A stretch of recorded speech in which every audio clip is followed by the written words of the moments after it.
It's your boy DJ Wolf again. I gotta talk about this right quick too. I think that's the only other thing I'm gonna talk about before I go ahead and in my podcast broadcast for the day. There is a pet peeve I got, and I still have. These drivers down here, it ain't just here though, because I was in Cleveland and drivers over there are terrible as hell too. And it wasn't always the case, because I've been down here since 1988, and I didn't really notice how bad people drove here until I got here. And people in Cleveland were still driving like they had some common sense. But with all the stuff going on now, with downtown being more and more busy like New York City or something, and everything else is going on, it's just don't really have the... I guess people now don't have the patience they used to have, even up there. And it's I don't know, people, I mean, even that, but down here's always been like that. But, you know, but anyway, it's I don't know, people, New York too. New York is crazy. And I'll say Vegas as well, because I've been to Vegas, so I can actually say New York, Vegas, DC, Cleveland. It don't matter anymore. They all, people drive nuts, man. People don't take the time to really care when they, you know, have common courtesy. And I talked about it earlier too. It's like they just don't. They don't care. I think we need to get back to caring about other people, man, besides ourselves. You know, and I'm just glad that I actually I'm able to do what I'm doing here in social media, because I have to have an outlet.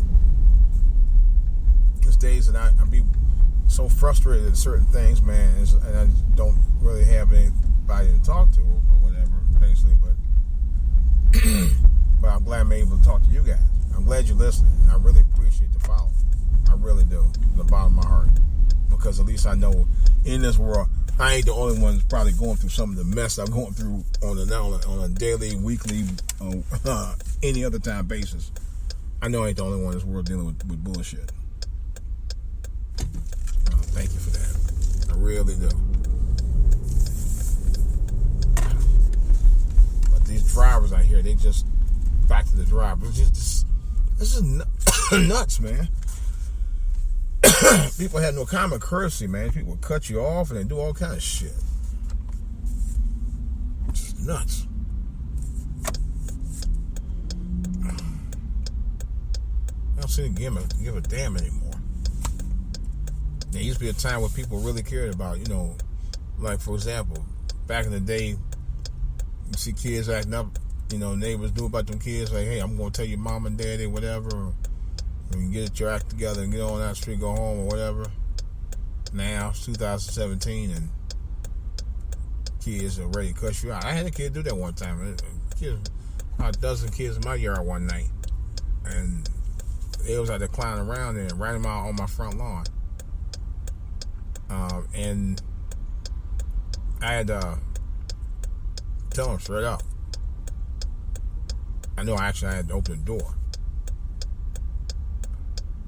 And I told Cass, I said, y'all need to get out of my yard, man. And they were like, fuck you, old man. I said, what? Fuck me? No. Hold that thought. And as soon as I opened the door, everybody scattered. You know. But like I said, again, prime example, their kids ready to cuss you out in a minute. They don't care. And I hate to say it again, but it's just shitty parenting. I don't care what anybody says. In some cases not, but most cases it is. That's a fact. That's a fact. Because there's too many parents doing that. There's too many kids doing it. Way too many kids. I don't remember this many kids showing out in my life. Even when I grew up. You know, and even the worst of kids knew not to grow. Knew there were certain lines that you didn't cross. They knew there were certain lines you didn't cross. Today, they don't give a shit. They really don't.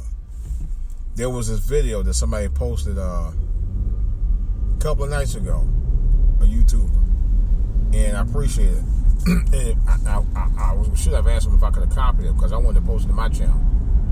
This young girl, she could have been no more about 14, 15, cussing out, was she cussing out? Yeah, she cussed the teacher out. Cussed the teacher out. Sassing the teacher. Just sassing the teacher. Like like she was that teacher's mama or somebody. I was like, you need to go ahead with that bullshit. And I was telling myself, look, I'll tell you right now, if that had been me talking to a teacher like that, any teacher, my folks would have yoked me up in a heartbeat. And this girl was just like popping straight off, like, you ain't gonna get that. You know, I mean, oh my God, she totally disrespected that teacher. Had no respect for that teacher at all. Not to say that it never happened during my lifetime. I just didn't see it as often as I do now. You know. And I've been out of school for a minute. Public school anyway. And I don't know. These kids got too much of everything today. You know, even including money to buy shoes that normally they wouldn't be able to afford, if at all. You know, that's what really kills me. Like, I talked about this before.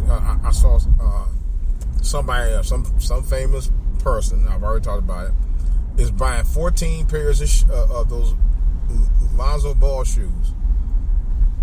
10 of them they're going to purchase because the kids can't afford them. Well, la-di-da. Who they going to pay $495 for a pair of shoes just because somebody's name is on it, who hadn't even a proven talent yet? That was the reason they couldn't I think part of the reason they couldn't get the deal, because they wanted that deal before he even became a household name, if he ever becomes one. You know? And my thing is this, you don't, I mean, they're a decent looking pair of shoes.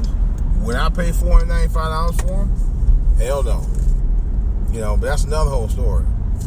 I mean, I know people romanticizing the fact that his brother is starting, he's hoping to start an empire. And I say, I don't wish him any bad luck. I really don't.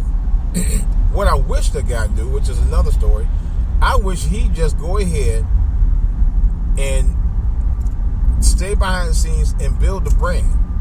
And like I told my son last night when we was watching the San Antonio Golden State game, if LeVar Ball was going to really play it smart, he would actually wait until after his son got drafted and then release the brand. You know? That's my thing. I understand making money. I really do. You know, I wish nothing but the best for him and his family. And I really do mean that. But you don't kill a process of building a brand by talking more trash than you can fucking back up. That's just plain out dumb. You sabotaging the whole deal just doing that. Really? You think you gonna build a brand talking that trash and try to cash checks your butt can't cash? Come on, man. Come on, man. For real, seriously though. I really don't get it. I really don't get it. What's that on top of the roof of the National? I've seen that before. It's just odd to me. It's really freaking odd. So that's about all I got, guys. This is DJ Wolf. I got more to say about this and other stuff on the back burner. Talk to you guys later.